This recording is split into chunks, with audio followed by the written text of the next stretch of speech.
Trying to get everything in order to make good stainless steel TIG welds is hard enough as it is, and these things we're gonna go over today can give beginners a hard time when they're first getting going. So, want to save yourself some headaches? We're gonna go over a few things that are gonna get you throwing down some nice welds a lot faster. Okay, let's start with the first one here. All right, this is the first one we're gonna get into here, and this is the end of the filler material melting off before you can get it into the weld pool. Look at this here, is that familiar? You ever try to add filler material to a tiny little precise puddle and this happens? This is so annoying. The overall size of the puddle and the area that the filler material has to go into is extremely small and very crucial to hit properly. When you go to add filler material and it just blobs off on the end like this here, when this happens, all it's gonna do is just get in your way. It's going to become extremely easy to contaminate and expose to oxide. And when this happens, this is honestly something that's super common. If it's happening to you, it's not a big deal. I got you covered. Now, typically, the most common thing that I see this usually cause this problem is excessive standoff distance, or arc length or arc distance. There's a couple names for it.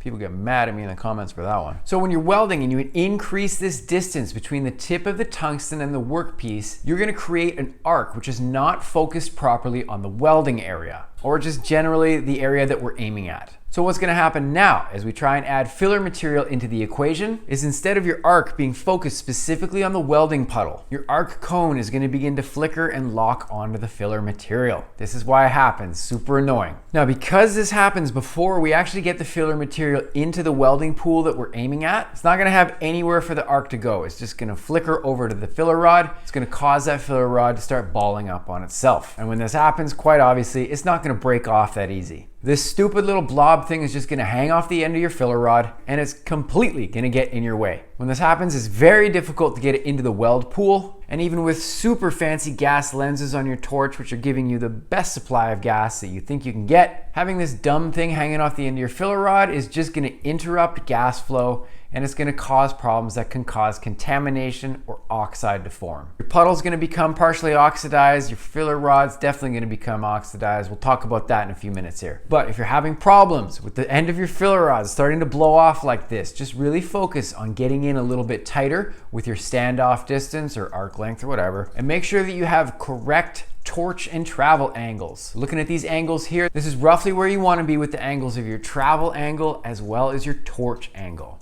Maintain a tighter standoff distance, proper angles, you're gonna be good to go. All right, the second thing about stainless steel filler rods that drive me nuts, and this one partially is my fault, is I had a heck of a time learning how to properly feed the filler material when I started welding. So as most people who watch my channel know, I really prefer using thinner filler rod material. I've done an episode on this in the past, but I really prefer using probably about 1.6 millimeter or 1/16 of an inch. But this stuff is my jam. I really like the way this stuff welds. And again, this is just a personal preference. But regardless, whatever size filler rod you are using, the size of the puddle as well as the sweet spot we need to put the filler material into, essentially this little area is tiny. So being able to comfortably hit this sweet spot that matters so much, having proper dexterity to your hands is really important. So whether I'm working with a small filler rod like I prefer using or a thicker filler rod, getting the filler material into this sweet spot right here is absolutely vital. As we talked about, this is gonna prevent the tip of your filler rod from balling up, and it's gonna make it much easier to get your filler material into the weld pool smoothly. Now luckily nowadays in my shop here, I'm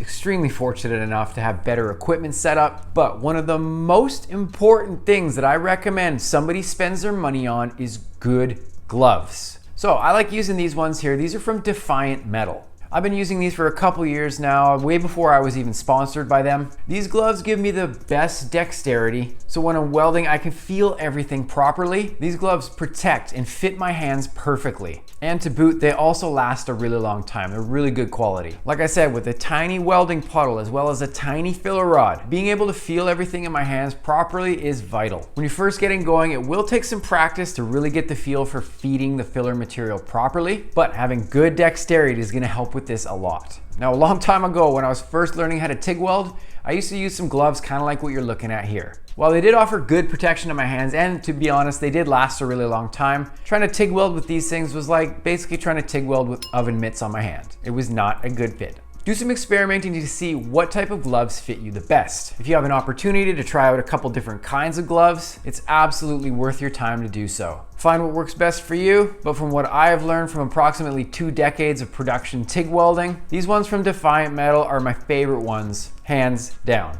That's a bad joke, sorry.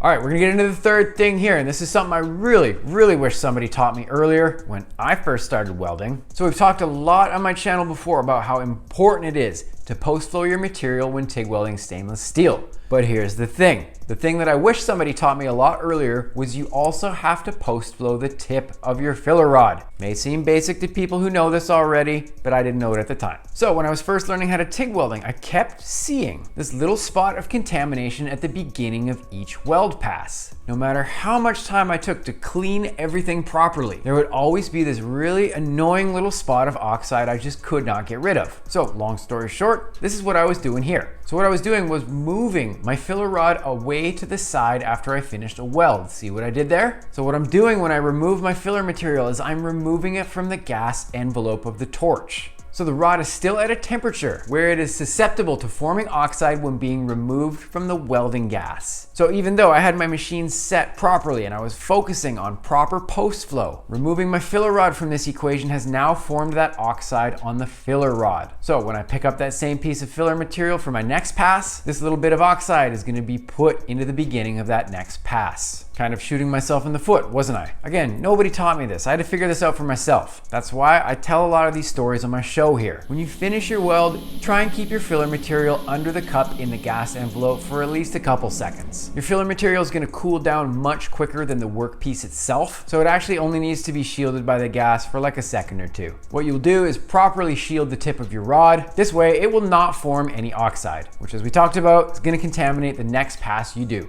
Controlling oxide on stainless steel is tricky and very important to learn. Figuring out what gets really good results is really tedious, and it doesn't always depend on the gear that you're using. That's right, people with nice gear can still experience big problems. You might be missing one important thing that could get you even better results. So watch this episode here now. This is one that I did a little while ago. It's going to help you get a better understanding of how to get clean results with welding stainless steel. For a lot of people, this is just a simple adjustment. It's really quick fix. So go check that episode out right now. Do a random act of kindness for a stranger today. My name is Dusty for Pacific Arc TIG Welding. Bill and chill. We will talk soon. Peace.